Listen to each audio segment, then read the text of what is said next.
Welcome to the Beyond Pain podcast with your host, Joe Gambino and Joe LaVacca.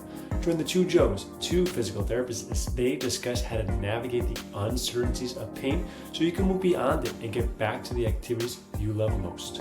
This podcast is for Joe, and their guests to share their clinical thoughts and ideas based on their collective clinical experiences. Can this information be for you? Maybe, but we cannot know for sure. Therefore, it is always worth talking to your healthcare provider to make the best decisions in your care before you implement anything on this podcast. And please use common sense. Welcome back into the Beyond Pain podcast. I am one of your hosts, Joe Gambino. I'm here with our other lovely host, Joe LaVacca. You can find us both on Instagram at Joe Gambino DPT for myself and at strengthenmotion_PT for LaVacca.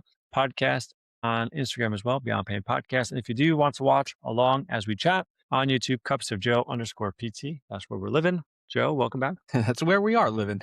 It is good to be back. As always, excited to have another conversation with you, my friend, and to re-engage with our wonderful growing audience. Yes. So thank you guys for tuning in. Thank you guys for sharing the podcast. Thank you guys for liking the podcast. It has been making a big difference and we greatly, greatly appreciate it. So I just wanted to start with that. A little gratitude today, a little love today to get it rolling. Because I know we got podcast hits and PRs. So we got a nice topic that you had handpicked. So I'm excited to dive into it. So you want to frame it out for us there, Joe? I do. What are we talking about today? So I think today, and I'll let you, we'll use the goosebumps, choose your own direction. Love it. Love type the of book metaphor here. So you can pick where you want to start. But I want to talk about the differences between, because on this podcast, we talk a lot about like chronic pain and expectations and how we're trying to, in essence, get beyond pain and back to a life that you feel comfortable and confident in living in, right? But the rehab for somebody who would have just like a typical tendinopathy or a muscle strain or sprained ankle, right, is going to be very different. So I wanted to highlight some of the differences, the expectations, the thought processes, and what you should expect from rehab if you're coming through either of these pathways, because I think that will give a lot of clarity to people who are dealing with pain and where they may need to go or need to think about during the rehab process. Yeah. So I think great question. And I think that there's probably, for simplicity standpoint for listeners, I'm going to break down pain into three buckets for us, at least right now. We have acute, we have chronic, and then we have acute on chronic, which maybe we would talk about a flare of a previous condition. So let's start with acute first, because I'm going to say acute is new. You've never had this pain before. It was in your tendon. It was in your muscle. The question I always want to know is if there was a trauma involved, because that might lead us down this route of, hey, do we need medicine to come on board? Do we need imaging? Do you need a cast, a brace, a surgery, or something along those lines, right? So that's where acute trauma, we'll put that in a separate bucket because maybe that's a tale for another day, or maybe even outside the scope of what we do. And I'm not doing too many surgeries and bracing in the clinic these days. I don't think you are either, especially virtually, although AI is probably going to give you that ability, Joe. Just pop on your headset one day and you can start mobilizing people with sensors and everything. It's going to be a really wild time. I'm going to just do ACL surgeries right from my office here. Just headset, Boom. Virtually, just pressing Love some it. buttons on my keyboard and we're done. Yeah, love it. Love it. So let's just move on from that one. And we'll just say that it's an acute, non sort of traumatic injury. Maybe there was a training error. Maybe there was just like an ankle roll or something like that, right? But something that's going to require higher level referrals to medicine or something along those lines. I typically want to do very little to alleviate pain in those situations. And the reason why I say that is because inflammation or pain is part of your healing process. And I'll kind of use a client that just came in this week with an acute calf injury. So was training, had some extra running that she was doing during the course of the week, then added in some jump rope towards the end of her workout, and then just felt like a little pull happen into her calf. So as a result, she was limping. As a result, she couldn't do a lot of heel raises. As a result, she didn't necessarily feel confident with, going back to squatting and to deadlifting and all these other things. So she came in, I basically told her that, sure, we can wear a compression sleeve. She did have some swelling in and around the medial calf, based on palpation and just sort of like visual assessment. So if the muscle wasn't doing its work, hey, we can put this sleeve around you. We can cause some, healthy compression or movement of fluid, right? Just give it a little boost. But at the same time, I don't want you to just think that we're going to put this brace on or this sleeve on and I want you to just force yourself to walk normally. You only had the strain happen about 5 days ago. I think that the pain will actually tell you when it's safe to add a little bit more. But in the meantime, the pain is there to just be like, hey, hold on, don't go too fast on the steps or don't go too fast walking across the street. Or, hey, all the sort of like deadlifts and squats you were doing? Yeah, well, we've had enough now. Like, let's pull back a bit. So with acute pain in this situation, I'll always sort of envision like a construction site. Our cells are working overtime. They're trying to repair the area, clear some waste. We can help them by bringing them more supplies, but we can also hinder them by constantly stopping their work or their flow or asking questions and tapping them on the shoulder. So, in that sense, I would view acute pain as something we want as a part of the initial phases of healing. I want to promote protection, behavior change. I want you to limp. I want you to, hold your arm close until we start to feel a little bit safer. So I'm going to pause there. Acute, do you look at it any differently? Do you want to just smash out that pain, Joe? What are we thinking? No, I think I'll just leave it with my own personal experience with my body is that anytime I have a flare, anytime that something pops up and it's like very acute, I have learned from my body is that doing less is more. So Hmm. I find that if I have a little inkling in my back or an ankle or my neck or whatever, and right off the bat, even if it's just like, oh, I just feel a little something coming on, if I do a whole bunch to try to get ahead of it, I tend to make things worse. If Hmm. I just let it be for a day or two, it usually does what it needs to do, and then I can start the process of moving it and seeing where my tension is and what might be limited, and then can actively start to work on some of those things. So Yep. I agree. I think when something, and I've actually seen this with a bunch of people, something pops up, it's very, very, very acute, and they go for a massage and they get deep tissue, and then they're like, "Oh, my pain's worse after." I'm like, "Yeah, I mean, you have pain, you have someone press on it really hard. A force is no different than if you try to pick something up really heavy or whatever it was that could irritate it. So it makes sense, like you're gonna have some pain after that. So I think that you need to give a cute, new onset anything some time, and then you can play around with it. You don't have to give it a ton of time. I don't think rest needs to be this whole like I need to rest until my pain goes away and then need to load it. But Hmm. to some degree, you need to give it a little bit of space so that you can then start the movement process, the loading process without it being too much too fast in a sense where it can become a much bigger flare up than whatever it started as.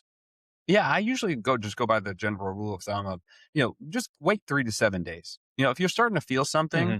listen to your body. Don't rush to take medication. You don't need to rush to, change everything you're doing in your life, but just let your body take over. Yeah. Right. And this is, I think, the benefit of staying quote unquote healthy. Right. This is the benefit of not smoking. This is the benefit of, controlling your sleep, controlling your weight. All of these processes are going to be much more effective and efficient when you are healthier as a person. So give it 3 to 7 days. Let's monitor it. We'll look for trends. Is it getting worse? Is it staying the same? Is it hopefully getting a little bit better? But I love what you said. We don't need to pull the alarm, integrate 27 rehab exercises, lateralize 800 different movements. Just give yourself a little bit of time. And I think that's the acute standpoint of like the tissue. The other category for me, like acute on chronic, like a flare, like your back pain coming back after Hmm. mulching, a condition you've had in the past. Well, I'm not thinking necessarily about your back tissue. I'm not thinking about your disc. I'm not thinking about your nerve. I'm thinking about you. Hey, Joe, you had a Hmm. lot of extra stress this week. Hey, you mentioned Jen was gone. Hey, you mentioned, Olivia wasn't sleeping. You mentioned Joe was giving you a hard time during naps. It was really affecting you.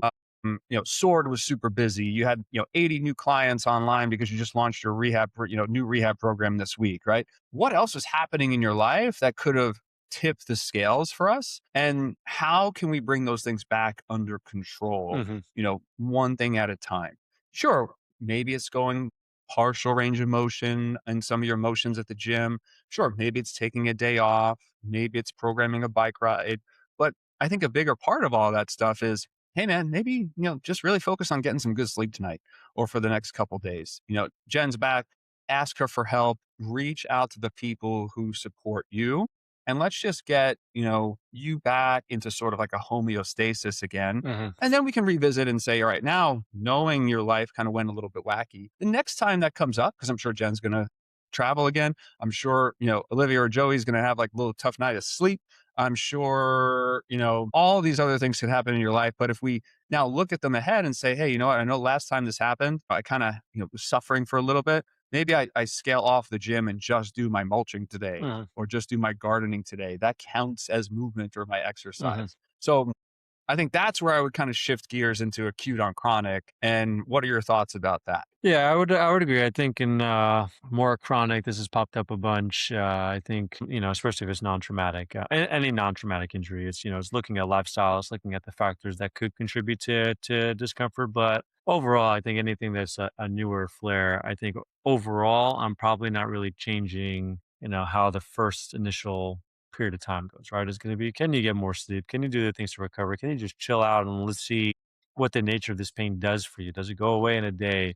Does it go away faster than it has in the past, right? Like those are good signs that like recovery is going well for the acute on chronic type of conditions. But anytime it's acute, where there's been something that's on and off, or whether it's like an ankle sprain or whatever, beginning it's let's let it cool. Let's see what the trajectory goes. What can you currently do? Right? How bad is it impacting your life? All those things start to weigh, and then looking at trying to figure out why something might have flared up, especially if we've been working through it for a while, or you've been dealing with it for a while. Is it because you did something like, hey, I haven't mulched in I don't know how long, and I decided to do a giant mound in my garage and shovel it all over my property, and that's what pissed off your back, or was it just because of a bunch of different lifestyle things, or because sometimes, I mean, we've talked about it before, right? Sometimes pain can seem like it comes for no reason at all, Hmm. right? Hmm. So sometimes it can be hard to pinpoint. So I'm with you. And I think a lot of times it does. I do Hmm. think that, like, and having read a lot about pain,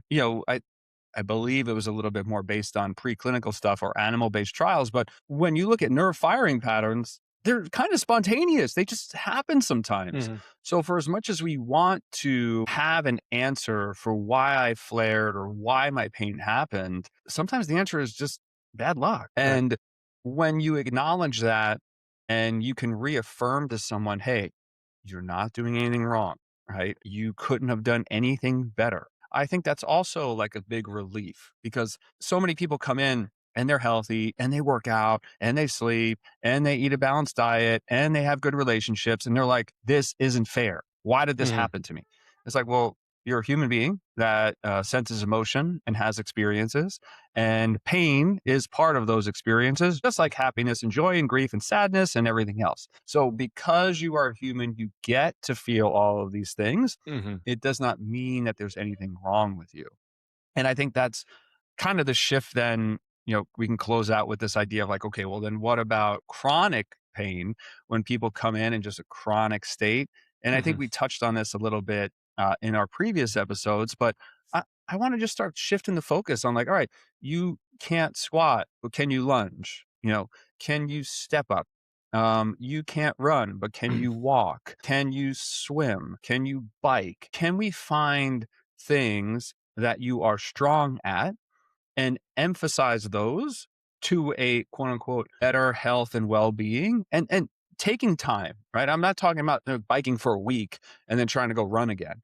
I'm talking about biking for 8, 12, 16 or more weeks and then coming back as you've had some adaptation and then see if you can tolerate running again, Hmm. changing up your workouts to lunges and things that make you feel successful for that same period of time, and then coming back to those aggravating factors. Because if it's chronic pain, again, I'm going to probably move away from the idea that it's a tissue, a joint, a this, and start to just kind of think Hmm. about your overall, person. But the slight difference of acute on chronic is what was different about your life in the last week versus what can we Mhm. make really magnify that's already good about you and the things that are going on and just keep those rolling. So in this most simplistic terms, I think that's where for me to break it down quickly, like acute on chronic and chronic, those would sort of be the frameworks I would take Mhm. with people or have them think about in their lives. Yeah. Yeah, and I think the last thing I'll leave, like, if we're talking about, like, expectations for where you are in your rehab journey is, like, anything relatively, acute, whether you trauma, you need to have surgery, and then you have rehab after, or pre-rehab and post-rehab, or if you just, like, like, sprained an ankle or just had like, a regular acute injury, they're more like a mechanical pathway in a sense. Obviously, it's never gonna be linear, and rehab is not gonna be on the same timeline for each person, but there are, like, time frames and steps and things that we want to see happen as we're trying to reload that tissue and get you back to where you want to be. And chronic pain is a little bit more